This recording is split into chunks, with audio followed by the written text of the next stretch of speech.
मुस्लिम law, Chaudhary चरण Singh university, third semester, K301। मुस्लिम law क्या होते हैं? मुस्लिम लॉ होते हैं, मुस्लिम लॉ को हम इस्लामिक लॉ या लॉ ऑफ अल्लाह या शरिया भी कहते हैं। शरिया जो शब्द है वो एक अरबिक शब्द है, और ये जो है ये फैमिली लॉ का एक पार्ट है। मुस्लिम लॉ फैमिली लॉ का पार्ट है, और फैमिली लॉ का पार्ट होने के लिए ये ब्रांच ऑफ सिविल लॉ है। सिविल लॉ के अंदर क्या होता है कि सिविल लॉ के अंदर वो फैमिली मैटर्स आते हैं, और हम मुस्लिम लॉ के बारे में पढ़ रहे हैं, तो ये सिर्फ मुस्लिम पार्टी से ही रिलेटेड होगा, और पर्सनल लॉ ऑफ मुस्लिम हो। अब जो मुस्लिम लॉ है वो कहाँ से हुआ है, तो ये जानने के लिए इसकी उत्पत्ति कुरान से हुई है, और ये बेस्ड है कुरान पे। प्रॉफेट मोहम्मद जो इनको और इनके द्वारा मुस्लिम लॉ की नींव रखी गई थी। अब जब मुस्लिम लॉ की नींव रख ली हमने, तो हमने ये देखा कि ये मुस्लिम होते क्या थे, कौन। तो मुस्लिम जो है वो दो तरीके से बनते हैं, या तो कन्वर्जन से बनेंगे या ओरिजिन से बनेंगे। ओरिजिन मतलब जो जन्मजात थे, जिनको अपने मतलब बाई बर्थ से मुस्लिमता प्राप्त होती है, और बाई कन्वर्जन जो कि अपना एक धर्म से दूसरे धर्म में कन्वर्ट होते हैं। तो वो कैसे होते हैं, वो किस तरीके से करेंगे? तो जो कन्वर्जन करने के लिए या तो वो मॉस्कों में जा सकते हैं, रजिस्ट्रेशन करा सकते हैं, या रजिस्टर ऑफ कलाम ऑफ इमाम, इस तरीके से भी कर सकते हैं। अगर जब हमने इतना ये पढ़ लिया कि मुस्लिम कौन होते हैं, तो अब हमें जानने वाली बात ये होती है कि मुस्लिम लॉ के सोर्स कहाँ थे, इनकी उत्पत्ति क्या थी, इसके अंदर क्या-क्या है जो तो मुस्लिम लॉ को अ, निकल के आता है। तो इसके अंदर है ना हमारे 2 सोर्स होते हैं, प्राइमरी सोर्स और सेकेंडरी सोर्स। प्राइमरी सोर्स के अंदर जो है वो मेन होता है, जिसके द्वारा जो है मुस्लिम लॉ से मुस्लिम उसे फॉलो करते हैं। तो प्राइमरी सोर्स जो मेन सोर्स होता है उसमें कुरान आता है, सुन्नत आती है, इजमा आती है, और कियास आते हैं। ये 4 पॉइंट्स है, और ये 4 सोर्स जो कि प्राइमरी सोर्स है और रेगुलर बेसिस पे यूज़ होते हैं। उसके बाद जो है अगर कुछ इनमें रह जाता है तो हमारे सेकेंडरी सोर्सेज़ होते हैं, जिनको फॉलो किया जाता है। और सेकेंडरी सोर्सेज़ के अंदर भी 4 होते हैं। पहले यूक ऑफ कस्टम होते हैं, जुडिशियल डिसीजन होता है, लेजिस्लेशन होता है, equity, justice and good and right. ये भी सेकेंडरी सोर्स के ये 4 पॉइंट्स है जो कि हमें बताते हैं मुस्लिम लॉ के सोर्सेज़। अब ये मुस्लिम सोर्सेज़ जो हमने मुस्लिम लॉ के जो हमने सोर्सेज़ पढ़े, अब ये जो सोर्सेज़ है वो स्कूलों में भी अप्लाई होते हैं, ताकि वहीं से तो हमारे को पता चलेगा कि हम इन सोर्सों को कैसे पढ़ते हैं, कैसे अपनी लाइफ में इम्प्लीमेंट करते हैं। तो अब हमें ये पता करना पड़ेगा कि मुस्लिम लॉ के लिए जो स्कूल है वो कौन-कौन से लॉ हैं। तो सुन्नी स्कूल के लिए अलग स्कूल थे, शिया के लिए अलग स्कूल थे, इब्दाली स्कूल अलग था, अहमदिया स्कूल अलग था। ये 4 थे। तो अब सुन्नी जो स्कूल था, तो उसके अंदर 4 स्कूल आते थे। एक हनीफी आता था, दूसरा मलिका आता था, शैफी स्कूल आते थे, और हनबली स्कूल आते थे। ये 4 जो स्कूल है, वो लॉ सुन्नी स्कूल के नाम से जाने जाते थे, और वो सुन्नी स्कूल के ये 4 स्कूल के अंडर आते थे। अब शिया स्कूल थे, शिया स्कूल भी अलग थे। शिया स्कूल के अंदर 3 स्कूल आते थे। पहला तो एक हना, दूसरा इस्लामी, माली, और एक तीसरा है जिहादी। बेसिकली पेपर में हमारे तो यही पूछे जाते हैं कि सुन्नी लो और शिया लो, लेकिन इनके अलावा भी तीसरा इबादी स्कूल होता है और अहमदिया स्कूल होता है, जो कि हम आगे हम पढ़ेंगे। तो चलिए, अब जब स्कूल के बारे में हमने पढ़ लिया, तो हम अब पढ़ेंगे कि मैरिज के बारे में। और इस्लाम में, मुस्लिम लॉ में मैरिज को निकाह कहते हैं। अब निकाह जो है मुस्लिम लॉ के अंदर ब्रह्मचार्य का कोई स्थान है ही नहीं। उनके अंदर मतलब कि शादी ना करने का कोई रिवाज ही नहीं है। उनके हिसाब से शादी एक पवित्र बंधन है, और इसको सभी को करना चाहिए। ठीक है? तो इसका मतलब हुआ इस्लाम नो प्लेस ऑफ सेलिब्रिटी। दूसरा, द परमिट दी पोलोगैमी, मतलब कि इस्लाम के अंदर और मुस्लिम लॉ के अंदर जो हम पढ़ रहे हैं, मुस्लिम लॉ के अंदर 2 बहुविवाह जो है वो को परमिशन दी गई है, परमिट किया गया है कि हाँ, कि आप बहुविवाह कर सकते हैं, लेकिन बहुपतित विवाह नहीं किया जा सकता। प्रोहिबिट दी पॉलीएंड्री। ठीक है? तो अब इस्लाम में, मुस्लिम लॉ में ये मैरिज का क्या किस तरीके से इसका कॉन्सेप्ट आया, और ये मुस्लिम लॉ के अंदर हम इसकी हिस्ट्री जानेंगे कि इस्लाम से पहले मैरिज का क्या सीन होता था। मैरिज से पहले क्या होता था कि buying girls, paying money to the parents. Buy girls paying the money to parents, तब तेरी मैरिज होती थी, marriage with two real sister. लेकिन निकाह एक अरबिक वर्ड है जिसका मतलब है union of the two opposite sex. Bellis Rodriguez ने कहा कि बेलिस रोड्रिगेज ने कहा कि मैरिज एक कॉन्ट्रैक्ट है जिसका पर्पस है सेक्स का अप्रोप्रिएशन ऑफ न्यू चिल्ड्रन।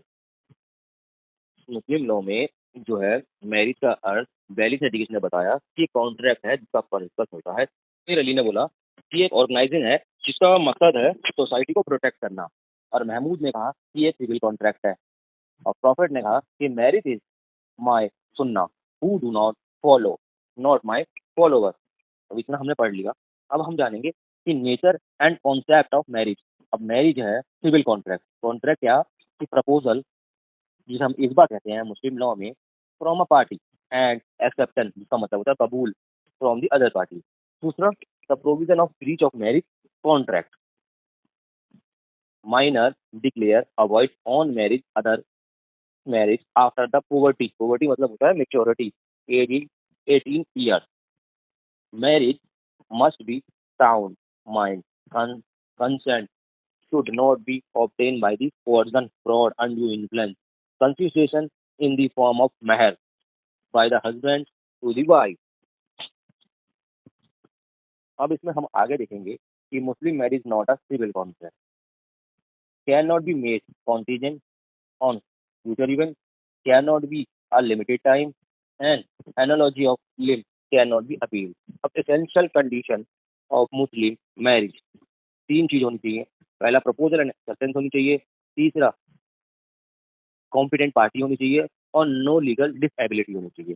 अब कॉम्पिटेंट पार्टी के अंदर एज ऑफ मैरिज होनी चाहिए, उसकी पुबर्टी होनी चाहिए, marriage of dinner and guardianship in the marriage, option of puberty. अब नो लीगल डिसेबिलिटी के अंदर हम देंगे एब्सोल्यूट इनकैपेसिटी या प्रोहिबिशन रिलेटिव द कैपेसिटी।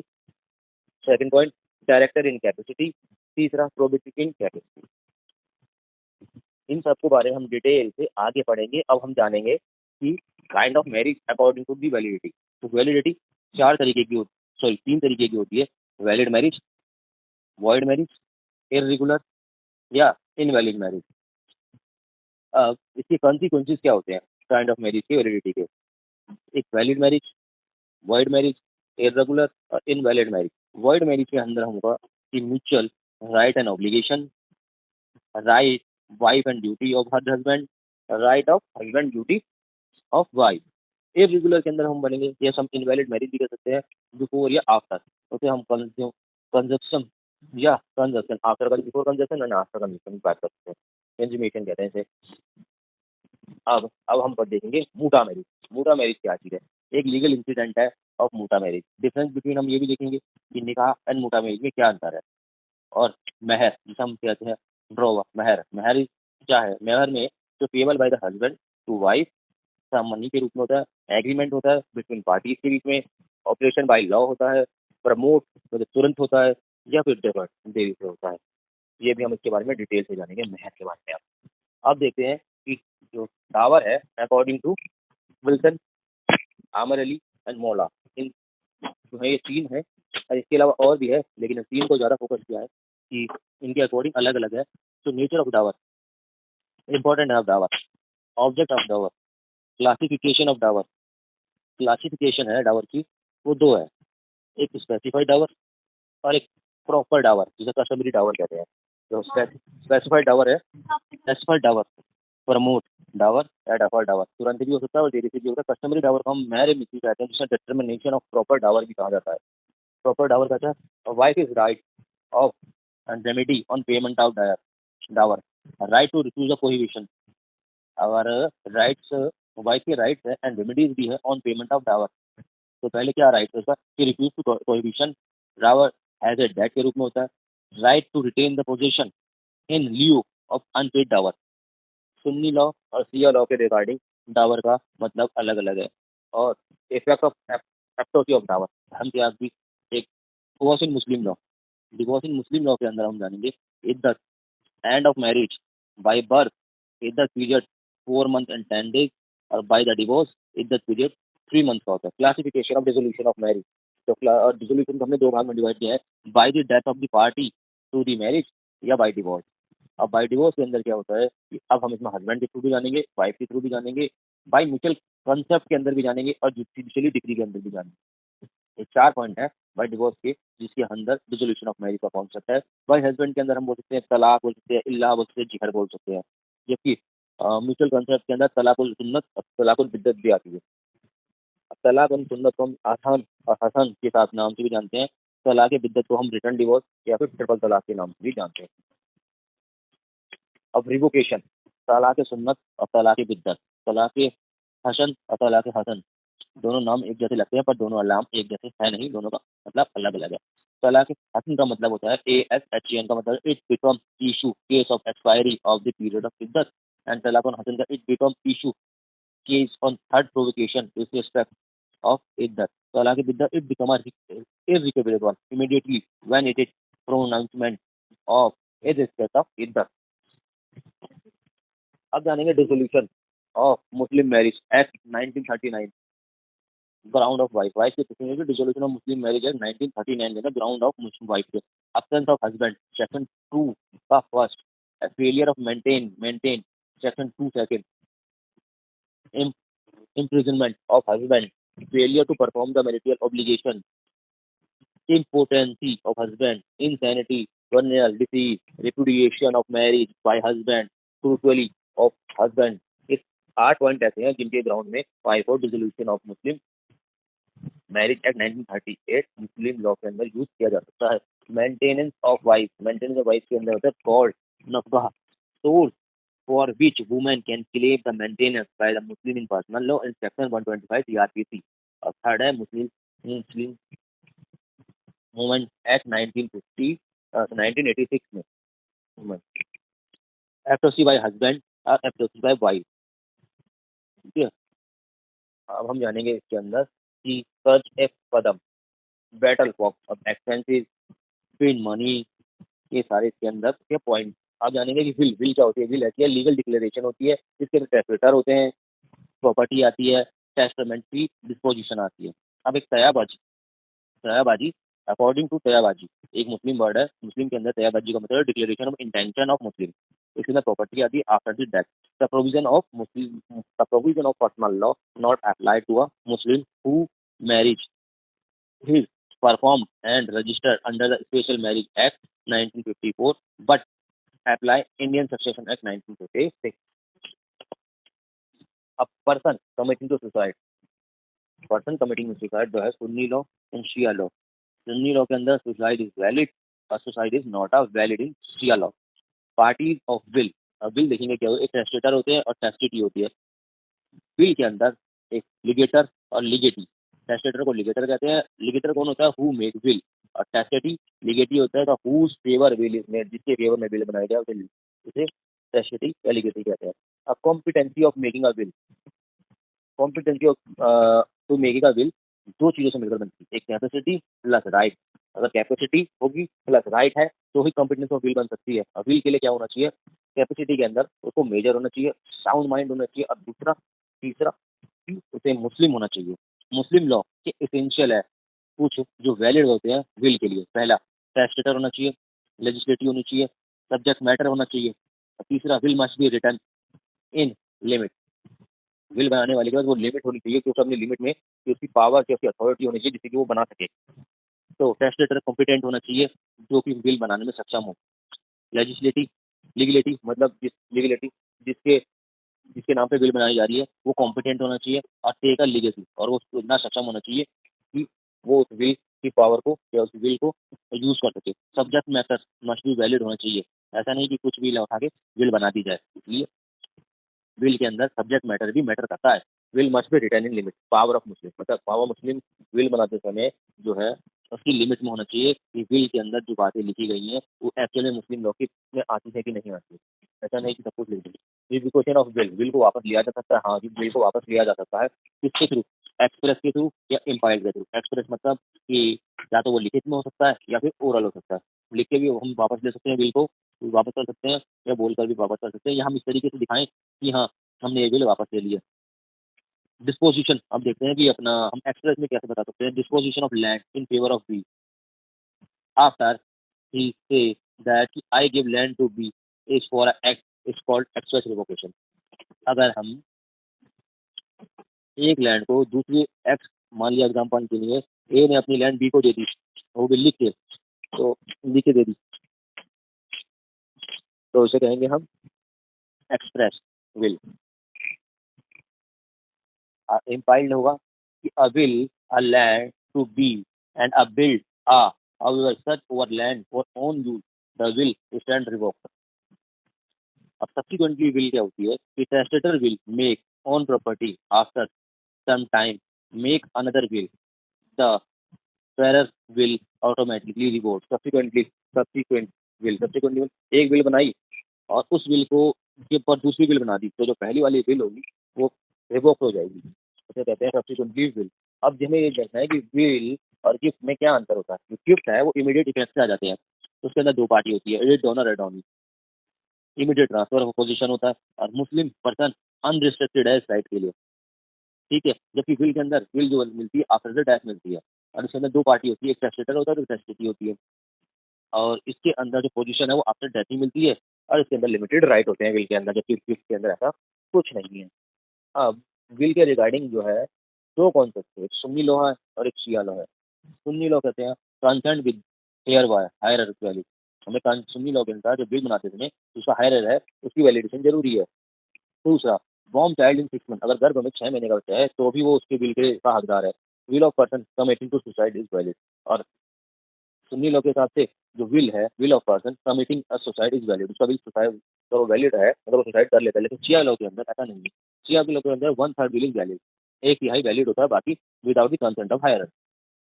और तीसरा, the only intentional murder this dishonestly is legality, this entitle to legality. Gift को Muslim law में हिबा भी कहते हैं। हिबा का मतलब होगा वेरियस, इसका various of mode to transfer the property. Gift को हम जो मुस्लिम लॉ में हिबा, जिसे हम गिफ्ट कहते हैं, उसके कई तरीके से मोड हैं जिससे हम अपनी प्रॉपर्टी को ट्रांसफर कर सकते हैं। एक तो बिल से दे देंगे, दूसरा हम गिफ्ट से दे सकते हैं, सेल कर सकते हैं, या कोई और ऐसी तरीके जिसे हम आगे पढ़ेंगे। तो मुस्लिम लॉ में transfer his property bye a way of gift disposition into the will buy will testamentary is disposition. अब गिफ्ट ऑफ मूसा, जिसको हम मुस्लिम लॉ के हिसाब से, इस्लामिक लॉ के हिसाब से हीबा बिल मूसा कहते हैं। मूसा क्या है, ये ड्राइव हुआ है, जो मूसा जो वर्ड जो ड्राइव हुआ है, देखा कि हीवा बिल मूसा। मूसा जो वर्ड है वो अरबिक वर्ड है, इसका मतलब है शाहू। इसका मतलब हुआ कि अनडिवाइडेड शेयर इन प्रॉपर्टी को ऑन या जॉइंट प्रॉपर्टी, ठीक है। जो school recognise by the principle of Musha, वो कैफी थे इकनरी और अथेरी शिया थी। Hanafi school not recognise this. Incapable, अब है काइंड ऑफ मूसा। मूसा दो तरीके के हो सकते हैं, एक इनकैपेबल ऑफ डिवीजन और capable of division. Capable of division और इनकैपेबल ऑफ डिवीजन में के बाद हम पढ़ेंगे रिवोकेशन ऑफ गिफ्ट, जिसका मतलब होता है to cancel. Under the Muslim law all voluntary transaction including gift are revocable. Under the law revocation of gift, Shia law, Sunni law, gift can be revoke declaration, अगर declaration कर दिया जाए शिया law के अंदर तो गिफ्ट को revoke किया जा सकता है। नो डिग्री ऑफ कोर्ट से डिग्री नहीं मिली तो भी, और donee is concern is misses, तो भी हम गिफ्ट कैन बी रिवोक कर सकते हैं, क्योंकि सुन्नी लॉ के अंदर only by the intervention of the court of law by the consent of donee. ये दो पॉइंट है। Revocation of gift is possible in case of death, अगर किसी की डेथ हो जाती है तो उस केस में भी गिफ्ट को रिवोकेशन किया जा सकता है। Before the delivery of position, after the delivery of position, ये दो कॉन्सेप्ट है। तो अगर हम देखें delivery, before the delivery of position के अंदर under the Muslim law all gift are revocable before the delivery of position, and after the delivery of position, the donor is right revoke the gift with the consent of the donee, या फिर formal degree by the court, अगर court से degree ले ले तो भी उसे वापस मिल सकता है, और अगर डोनी ने कंसेंट दे दिया कि वो ले ले तो भी हम वापस ले सकते हैं। अब गिफ्ट कितने तरीके के होते हैं? गिफ्ट होते हैं 5 तरीके के। पहला होता है हिबा बल इजवा, हिबा बल शरत उल हजरा, रियत, मजुल मोहम्मद मुजदल मौत, और सदा ऐसे D A Q U A x.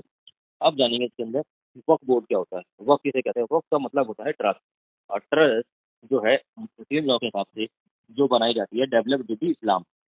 वक्फ का मीन मतलब होता है detention of property so that its procedure या income men always be available for religious and charitable purpose. मतलब कि ऐसी कोई संस्था जिसका मकसद रिलीजियस और चैरिटेबल पर्पस हो, उस प्रॉपर्टी को हम जिस वक्त जो है डिटेन करता है। नो ट्रांसफरेबल प्रॉपर्टी, वक्त में आने के बाद वो प्रॉपर्टी ट्रांसफरेबल नहीं होती है। इमूवेबल प्रॉपर्टी, वैल्यू 100 रुपीज या more, registration on required by the waqf. अगर किसी प्रॉपर्टी की वैल्यू 100 रुपये से ज़्यादा है तो उसका रजिस्ट्रेशन कराना कंपलसरी होता है। इसके अंदर वक्त एक्ट 1954 लगता है। द वैलिड ऑफ वक्त can be created not only by the immovable property but also a movable property such as share, promise note and money। कहने का मतलब इसमें ये हुआ कि जो कि वक्त केवल सिर्फ मूवेबल प्रॉपर्टी के लिए ही नहीं होता, इनमूवेबल प्रॉपर्टी के लिए भी होता है। अब कुछ एसेंशियल कंडीशन है जो बताती है कि वक्त बोर्ड जो है वक्त वक्त जो है वो अंडर द सुन्नी लॉ क्या कहता है। It should be religious purpose, permanent dedication, dedicated must be process profess of Islam. अब एसेंशियल कंडीशन देखेंगे, वक्त की under the shell must be spiritual होना चाहिए, एब्सोल्यूट एंड अनकॉन्स्टिट्यूशनल होना चाहिए, position of property must be given होनी चाहिए। Waqf property should be entirely taken out of waqf, waqf ने ले रखी होनी चाहिए प्रॉपर्टी को। Hanafi law recognise the following as a valid subject of waqf. Removable property, movable property, Quran के other books and accessory of immovable property. Waqf जो है दो तरीके के होते हैं, एक पब्लिक वक्त होती है, एक प्राइवेट वक्त होती है। प्राइवेट वक्त को वक्त अल औलाद भी कहते हैं। पब्लिक वक्त होता है जो वन फॉर द रिलीजियस, सबके लिए होते हैं, जो पीएस एंड चैरिटेबल पर्पस के लिए होती है। जबकि जो प्राइवेट वक्त होती है one for the benefit of the shelter, family and descendants के लिए होती है। लीगल एंड इंसिडेंट ऑफ वक्त dedicate to god property irrevocable, work cannot be get this property back in this name या in any other name, permanent and perpetual। One property given to work, it remain for the work forever, no time specified, pure and charitable use only, or absoluteness, conditional and contingent work is void, inalienable, non-transferable। Work how to create, work को हम कैसे create कर सकते हैं? By an act interior, by gift, by will, during the death of illness, मर्ज और मौत। Office of मुतावली, अब ऑफिस ऑफ मुतावली क्या होता है? ऑफिस ऑफ मुतावली जो है वो मैनेजर होता है वर्क का, whose job to see property being utilise for valid purpose as desire by the वर्क। मुतावली क्या है? मुतावली होते हैं हुज अ मेजर होना चाहिए, मुतावली को मेजर होना चाहिए, साउंड माइंड होना चाहिए, capable for the perform the function. Wakif appoint the mutawalli and female and non Muslim can not be appointed for the religious duty of वर्क। वक्त के अंदर नॉन मुस्लिम और वुमेन को वक्त के अंदर अपॉइंट नहीं किया जाता है रिलीजियस ड्यूटी को फॉलो करने के लिए, बट इस वक्त के अंदर नॉन मुस्लिम और वुमेन को अपॉइंट किया जाता है, लेकिन रिलीजियस ड्यूटी फॉलो करने के लिए उन्हें अपॉइंट नहीं किया जाता। Power of mutawalli, power to utilise the use of trust, right to sell या borrow the money, competent to file the suit, lease the property, entitle to remuneration. ये सब पावर होती है मुतावली की। रिमूवल ऑफ मुतावली, मुतावली को हम निकाल सकते हैं बाय द कोर्ट के द्वारा। मिस अप्रोप्रिएट की प्रॉपर्टी, अगर प्रॉपर्टी का गलत यूज करता है तो निकाल सकते हैं। अगर वो इंस्टॉलमेंट हो जाए तो भी उसे रिमूव कर सकते हैं। Having a sufficient fund but not paid the वर्क ऑन प्रीमिसेस, तो भी हम निकाल सकते हैं। सेक्शन 64 ऑफ वर्क act 1950 has for that the remove the mutawalli को रिमूव किया जा सकता है, not revert the right to remove the mutawalli in वर्क डीड। अगर मुतावली के अधिकार को वक्त डीड के अंदर अगर सर्जम नहीं किया है तो उसको वक्त को रिमूवल, मुतावली को रिमूवल किया जा सकता है। अब प्रीमेंशन क्या होता है? Muslim are govern by their own personal law such has preemption या gift will. Preemption originate from the Muslim या Islamic law. Punjab preemption act 1913, Agra preemption act 1934, right to acquire by compulsory purchase property in preference of all other person और other person. Detail में हम इसको आगे देखेंगे। Property parties in case of prevention, vendor होता है, वेंडरी होता है और प्री एम्प्टर होता है। तो प्रीमेंशन के अंदर हमारी तीन तीन पार्टीज होती हैं, पहले वेंडर होता है, वेंडरी होता है और प्रीमेंटर होता है। अब राइट ऑफ प्रीमेंशन राइट कब होता है? इन केस ऑफ सेल या in case that sale is complete. अगर सेल जो है, राइट ऑफ प्रीमेंशन क्या राइट कब होगा? जब sale in case of sale होगा। सेल वैलिड होनी चाहिए, इंटेंशन क्लियर होनी चाहिए, बोनाफाइड नीड होनी चाहिए, सेल आल्सो इंक्लूड एक्सचेंज भी होना चाहिए, और नॉट इंक्लूड गिफ्ट, बिल को हम इसके अंदर इंक्लूड नहीं करते हैं। क्योंकि in case such sale is complete, price paid against the payment against the property, तो हम कहेंगे कि right of preemption is arise.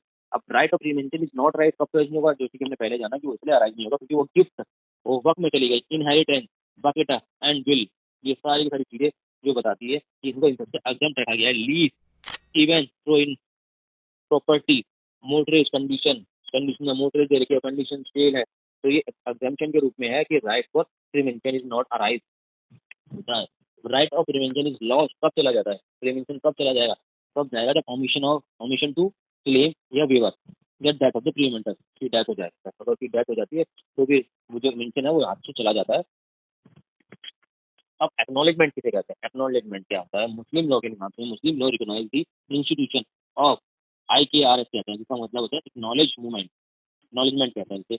If a children, if a child born at a time when the parents are not married, a child is in the womb of woman, but before his and her birth she marry another man. In such case, paternity can establish only if the father acknowledge such child legally.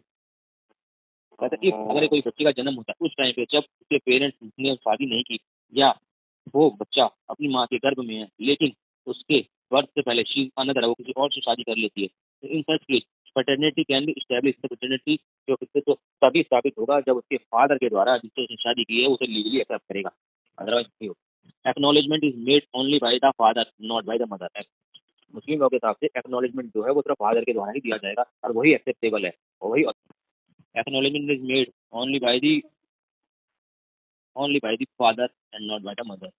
Principle of acknowledgement, express या implied acknowledgement, पहला point, दूसरा point है as of एक्नॉलेजर, तीसरा point है child of other, fourth offering the Jinnah, fifth point the person acknowledgement, acknowledge must confirm acknowledgement. Condition for the valid acknowledgement की condition ये है person must be capable for contracting के लिए समझते होने। Condition is valid acknowledgement, person must be capable of contracting, minimum age of difference between two parties must be 12 and half year daily, मतलब 12.5 साल होनी चाहिए। Acknowledgement must be expressed या implied, इसलिए right to clear the acknowledgement for the child and for the father, for the child के लिए होगा right of inheritance, social scrutiny, social security, और for the father के लिए होगा parental right and custody of child। Difference acknowledgement and adoption, पहला motive of adoption may be religious और spiritual, but acknowledgement there in no such religious और spiritual motive. अब guardianship में क्या होता है, guardianship under the Muslim law it is called hizanat, hizanat. अब type of guardianship के अंदर हम देखें तो चार तरीके की होती है, natural guardianship, testamentary guardianship, guardianship appointed by the court, de facto garden, देखो डिफैक्टो गार्जियन बोलते हैं। नेचुरल गार्जियन के अंदर हम ये देखेंगे कि all school of Muslim law father is recognized as the natural guardian, regulate and supervise the activity of minor। Natural guardian के अंदर फादर आते हैं, एग्जीक्यूटर ऑफ फादर होगा, पेरेंटल ग्रैंड फादर होगा, executor of parental grandfather होगा। Testamentary guardian के अंदर appointed by the will, जिसके अंदर father appointed by the will होगा, फादर के फुल पावर होगी to make a testamentary guardian बनाने की पूरी पावर होती है। ग्रैंड फादर, और उसके बाद ग्रैंड फादर के पास होती है पावर कि टेस्टामेंट्री गार्डियन बना सके, लेकिन मदर के पास कोई भी पावर नहीं होती कि वो किसी को टेस्टामेंट्री गार्डियन बना दे in Muslim law. Guardian appointed by the court, अगर कोई गार्जियन कोर्ट के द्वारा अपॉइंट किया जाता है तो वो किस कंडीशन में होता है कि जब उसका नेचुरल गार्जियन से अब्सेंस होती है। गार्जियन एंड वार्ड एक्ट 1890 के थ्रू बनता है, जिसके अंदर माइनर के वेलफेयर और उसके डेवलपमेंट और उसकी प्रॉपर्टी को सिक्योर करने के लिए एक गार्जियन अपॉइंट किया जाता है कोर्ट के द्वारा। डिस्ट्रिक्ट, और ये काम एक डिस्ट्रिक्ट बाय द कोर्ट के द्वारा करने के बाद डिस्ट्रिक्ट कोर्ट अपॉइंट करती है गार्जियन को। अब डिफेक्टिव गार्जियन क्या होते हैं कि वो तो ना तो ही लीगल गार्जियन होते हैं, ना ही वो टेस्टामेंट्री गार्जियन होते हैं, जिससे हम डिफेक्टिव गार्जियन कहते हैं। और सयाबाजी, मुस्लिम लॉ के according according to Muslim law, सयाबाजी को हम डिफेक्टिव गार्डियन का मतलब होता है जिसमें unauthorised person take the custody of person of a minor of his property.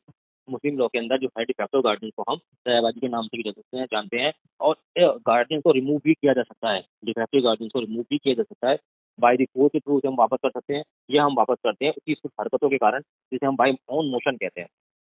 अब जानेंगे कि power of natural and testamentary guardian, power to alienation, power to grant a leave, power to carry on business, power to incur the debt and enter into the contract, power to make a partition।